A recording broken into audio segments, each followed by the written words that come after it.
If you invoke a non-natural cause, a spirit force or something like that in your research, I have no way to test it. So, supernatural causation is not considered part of science? Yeah. I hesitate to beg the patience of the court with this, but being a Boston Red Sox fan, I can't resist it. Yeah. One might say, for example, that the reason the Boston Red Sox were able to come back from 3 games down against the New York Yankees was because God was tired of George Steinbrenner and wanted the Red Sox to win. In my part of the country, you'd be surprised how many people think that's a perfectly reasonable explanation for what happened last year. And you know what? It could be true. But it certainly wouldn't be science. It's not scientific. And it's certainly not something we can test. The fundamental problem with intelligent design is that you can't use it to explain the natural world. It's essentially a negative argument. It says evolution doesn't work, therefore the designer did it. Evolution doesn't work, therefore we win by default. But when you ask them, what does intelligent design tell you about nature?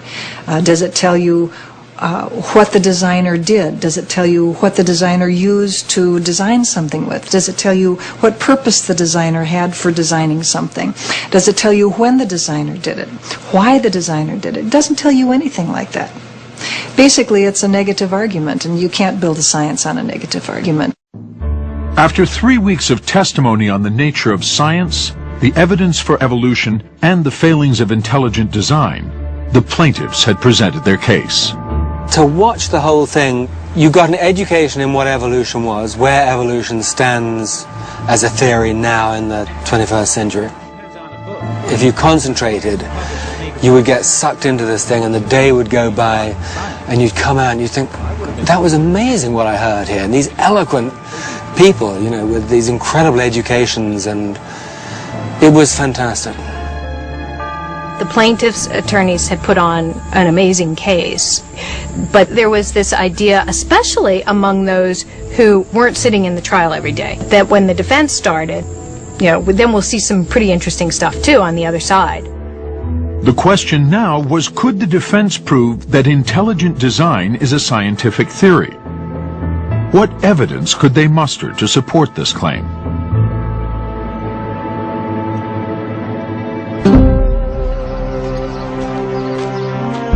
While the battle in federal court heated up, the atmosphere in Dover had gone from divisive to dangerous.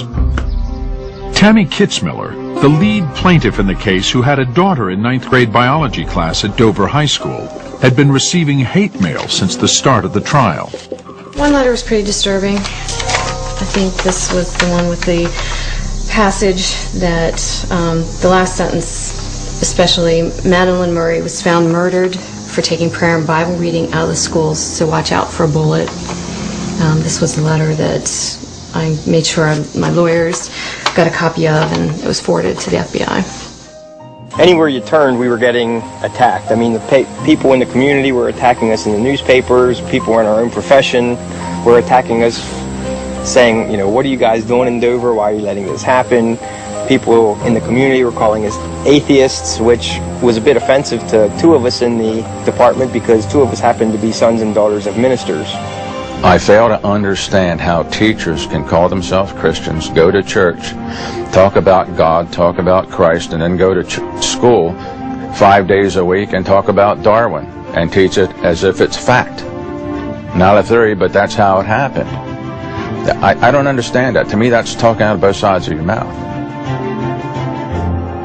Having ignited much of the controversy that resulted in the lawsuit, Bill Buckingham had made a surprise announcement.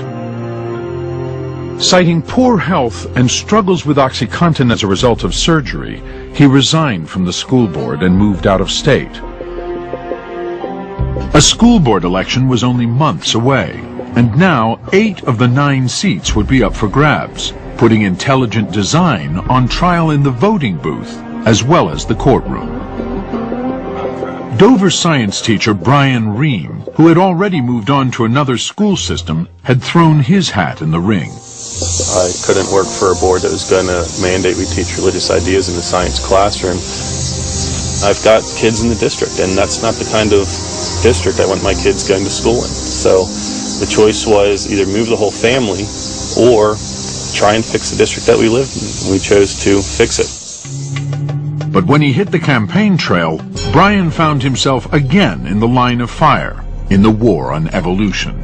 The problems that I ran into in the campaign, being out door to door, where people just wouldn't listen to you and they just automatically judged you in advance that you're this kind of person and we're good Christians, we'd never vote for you, and they slam the door in your face, forgetting their windows are open, and call you an effing a-hole or tell you you're just a damn atheist. Every step I take in you, you block my way, Jesus, every breath I take. For the Reams, this was particularly hurtful. Both are active in their church and run a summer Bible school program. We have a neighbor, actually, who was appointed to the school board and was in support of intelligent design, and he was out campaigning and saying very negative things about our family, how we're atheists, and if you vote for those atheists, well then God's not going to be happy with you. We are members of the same body, serving the Lord.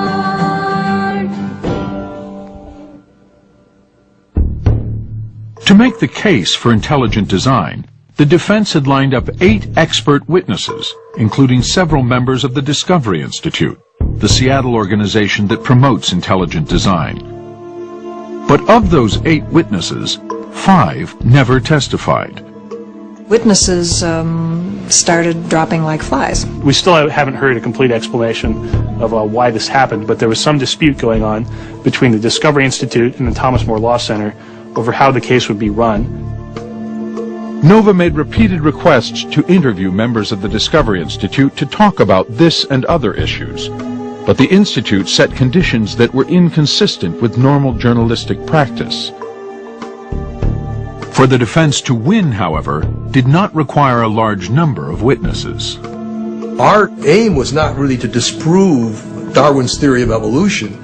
Our aim was to merely show that there are credible scientists who believe that the empirical data was supportive of intelligent design. That's all we had to show.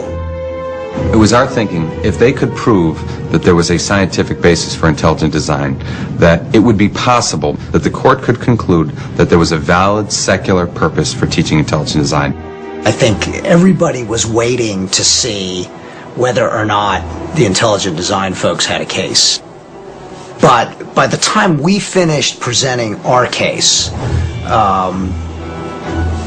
I think it was pretty clear that everything rested on Michael Behe's testimony. A scientist and senior fellow at the Discovery Institute, Michael Behe is the author of the popular intelligent design book Darwin's Black Box, and dozens of papers unrelated to intelligent design published in peer-reviewed science journals. Behe refused multiple invitations from Nova to be interviewed for this program, though he went on record in the trial. Dr. Behe, what is your profession? I am a professor in the Department of Biological Sciences at Lehigh University in Bethlehem, Pennsylvania. And you're a biochemist? And that's correct, yes. How long have you taught at the college level? For 23 years. Sir, what is intelligent design? Intelligent design is a scientific theory that proposes that some aspects of life are best explained as the result of design, and that the strong appearance of design in life is real and not just apparent.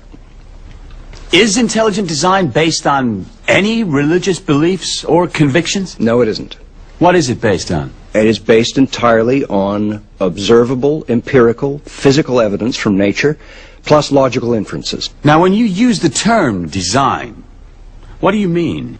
Well, I discuss this in my book, Darwin's Black Box, and a short description of design is shown in this quotation from Chapter 9.